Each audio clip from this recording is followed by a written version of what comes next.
नमस्ते। आज हामी एउटा निकै महत्त्वपूर्ण विषयमा कुरा गर्दैछौँ, नेपालको नयाँ राष्ट्रिय कृत्रिम बौद्धिकता अर्थात् एआई नीति।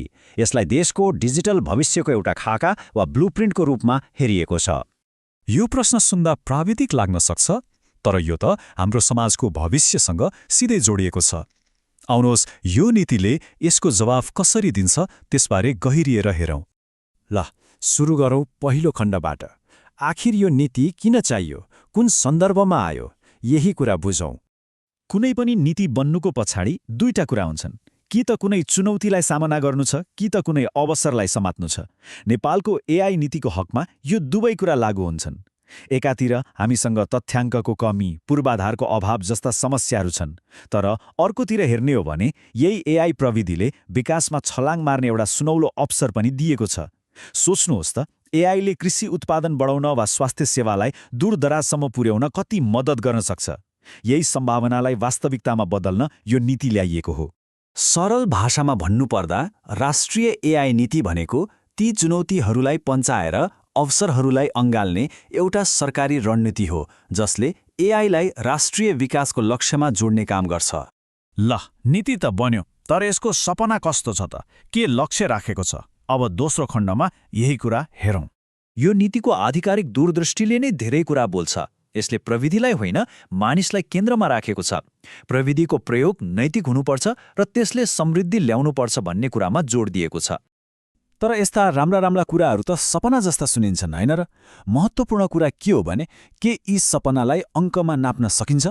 खुसीको कुरा, यो नीतिले केही निकै ठोस र मापन गर्न सकिने लक्ष्यहरू राखेको छ।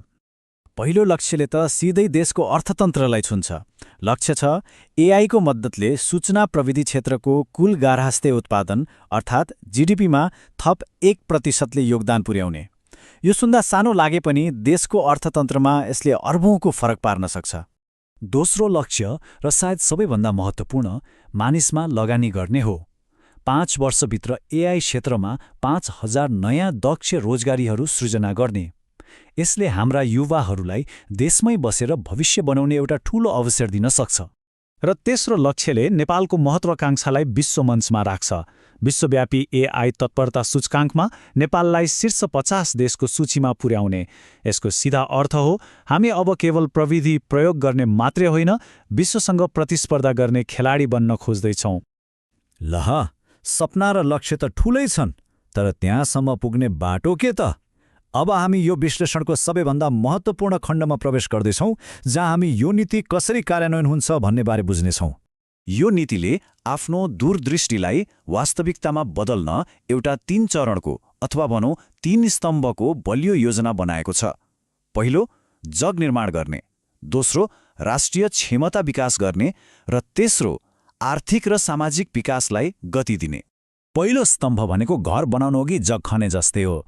यसमा एआई इकोसिस्टमका लागि चाहिने आधारभूत कुराहरूमा ध्यान दिएको छ, जस्तै डेटा सुरक्षा र एआईको नैतिक प्रयोग सुनिश्चित गर्न नयाँ कानुन बनाउने अनि डेटा सेन्टर जस्ता भौतिक पूर्वाधारहरू तयार गर्ने।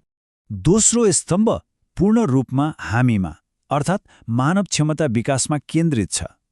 विद्यालयदेखि विश्वविद्यालयसम्म एआई पढाउने, अहिले काम गरिरहेकाहरूलाई नयाँ सिप सिकाउने, अनुसन्धानलाई बढावा दिने र सबैभन्दा महत्त्वपूर्ण, ब्रेन ड्रेनको समस्यालाई ब्रेन गेनमा बदल्ने। मतलब विदेशमा रहेका हाम्रा प्रतिभाशाली युवाहरूलाई स्वदेशमै काम गर्ने अवसर र वातावरण बनाउने। अब तेस्रो स्तम्भले यो सबै तयारीको फल कसरी टिप्ने भन्ने कुरा गर्छ। यसमा एआईको वास्तविक प्रयोगमा जोड दिएको छ। कृषि, स्वास्थ्य, पर्यटन जस्ता महत्त्वपूर्ण क्षेत्रहरूको उत्पादकत्व बढाउने, नयाँ एआई स्टार्टअपहरूलाई अगाडि बढ्न सहयोग गर्ने र सरकारी सेवालाई छिटो छरितो बनाएर नागरिकको जीवन सजिलो बनाउने। योजना त बन्यो, तर यसलाई अघि कसले बढाउँछ, कसले निगरानी गर्छ? अबको खण्डमा हामी यही संस्थागत संरचनाबारे चर्चा गर्नेछौँ। यो कामलाई व्यवस्थित गर्न 3 तहको संरचना प्रस्ताव गरिएको छ। सबैभन्दा माथि एउटा एआई नियमन परिषद हुनेछ, जसले ठूलो नीतिगत निर्देशन दिने र निगरानी गर्ने काम गर्छ। त्यसको मातहतमा राष्ट्रिय एआई केन्द्र हुनेछ, जसले नीतिको दैनिक कार्यान्वयन र अनुसन्धानको काम हेर्छ। र विभिन्न विश्वविद्यालयहरूमा एआई उत्कृष्टता केन्द्रहरू स्थापना हुनेछन्, जसले विशेष क्षेत्रमा अनुसन्धान र तालिम दिनेछन्। अब हामी यो विश्लेषणको अन्त्यतिर आइपुगेका छौं। ल, यो सबै कुराको सार के हो त र अबको बाटो कस्तो देखिन्छ? अन्तमा यो बुझ्नु जरुरी छ कि राष्ट्रिय एआई नीति केवल एउटा सरकारी दस्तावेज मात्रै होइन, यो त नेपाललाई डिजिटल युगमा लैजानका लागि तयार पारिएको एक गतिशील, एक जीवन्त मार्गचित्र हो। यो नीतिले नेपालको लागि एउटा बलियो र महत्त्वाकांक्षी आधार त तयार पारेको छ, तर हामी सबैलाई थाहा छ कागजमा कोरिएको योजना तबसम्म सफल हुँदैन जबसम्म त्यसलाई कार्यान्वयन गर्ने दृढ इच्छाशक्ति हुँदैन। अबको सबैभन्दा ठूलो प्रश्न यही हो, के हामी यो सपनालाई साकार पार्न साँच्चै तयार छौं? यसको जवाफ त भविष्यले नै देला।